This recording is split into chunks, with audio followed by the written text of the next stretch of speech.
The haunting of room 302. I should have never booked that room. I should have listened to the warning in the reviews, the whispers from the front desk clerk, the unease that crept into my gut the moment I set foot in the hotel. But I was too tired, too desperate for rest after hours of driving through the desolate countryside, and I thought, ghost stories are just that, stories. The old hotel stood on the edge of town, a relic of the past. The exterior was cracked and peeling, its neon sign flickering weakly in the cold night air. Inside, the atmosphere was no better, dim lighting, faded carpet, and an air of abandonment that sent a shiver down my spine. The receptionist, a frail old woman with watery eyes, slid the key toward me hesitantly. Room 302, she said, barely above a whisper. If you hear anything, don't open the door. I laughed nervously. That's supposed to scare me? She didn't laugh. She didn't even smile. Just shook her head and muttered, just don't. I shrugged it off and took the key. The elevator groaned as it carried me up, and the hallway on the third floor stretched long and empty, the overhead lights buzzing with a sickly yellow glow. My room was at the very end of the hall. Room 302. The moment I stepped inside, a wave of unease crashed over me. The room was freezing, far colder than the hallway.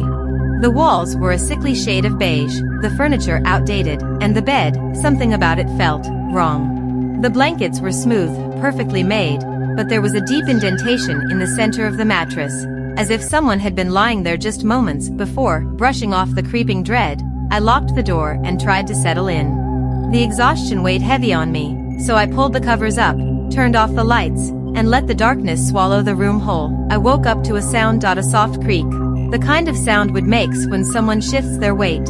I held my breath, listening. The room was still. Maybe it had been my imagination. Then I heard it again. Louder this time. Creak. My heart pounded as I slowly turned my head toward the foot of the bed. There, standing in the dim light filtering through the curtains, was a figure, tall, unnaturally thin. Its limbs stretched too long, its fingers hanging like broken twigs. Its head was tilted at an unnatural angle, and though I couldn't see its face in the darkness, I knew it was looking at me. I couldn't move, couldn't breathe. My body was frozen, locked in terror. The figure took a step forward, creak, then another.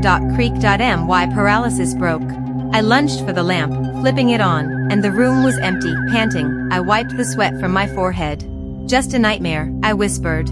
Just a whisper cut through the silence. A voice that wasn't mine. Get out. The lamp flickered violently, then went out. Darkness swallowed the room again, and then, from the foot of my bed, the sound of breathing. Slow, deep, ragged. I bolted for the door, fumbling with the lock, my fingers numb with terror.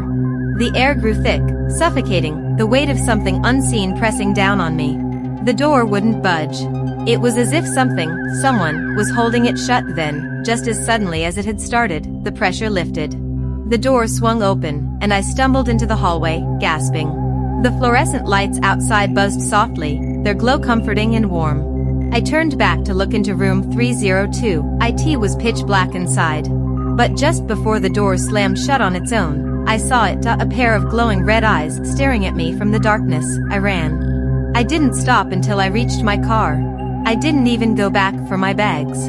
The hotel stood in eerie silence as I sped away, its windows dark, its secrets locked within. The next day, curiosity got the better of me. I searched for the hotel online, digging deeper than before.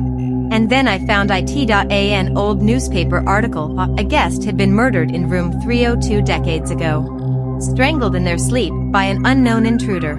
The killer was never caught. Some say the victim never left. Some say they're still there, waiting for someone else to take their place.